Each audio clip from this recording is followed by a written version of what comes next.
Mari kita pelajari dengan makna terkutuklah orang yang tergantung pada kayu salib. Di dalam kitab Galatia pasal 3 ayat 13 berkata demikian. Kristus telah menebus kita dari kutuk hukum Taurat dengan jalan menjadi kutuk karena kita, sebab ada tertulis, terkutuklah orang yang digantung pada kayu salib. Mari kita pahami maknanya secara sederhana namun mendalam. Pertama adalah kutuk hukum Taurat itu apa?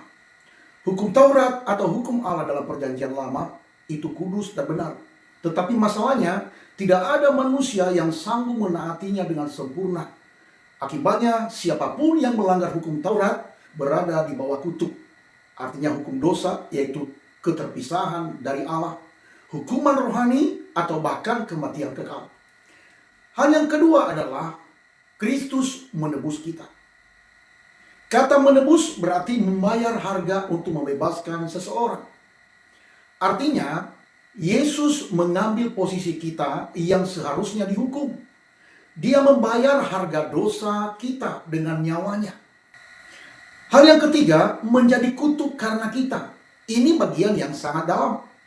Yesus tidak berdosa, tetapi ia diperlakukan seperti orang berdosa. Ia menanggung hukuman yang seharusnya kita terima. Di kayu salib Yesus menanggung murka Allah, mengambil seluruh kutuk dosa manusia. Dan hal yang keempat yang kita pelajari adalah yang berkata, terkutuklah orang yang digantung pada kayu salib. Ini mengutip dari Ulangan 21 ayat 23. Pada zaman itu, orang yang digantung di kayu salib dianggap terkutuk di hadapan Allah. Itu adalah simbol penghukuman yang paling hina. Dan Yesus rela mengalami kehinaan itu supaya kita tidak lagi hidup di bawah kutuk. Hal yang terakhir yang kita pelajari adalah makna bagi kita hari ini adalah ayat ini menyatakan kabar yang sangat besar.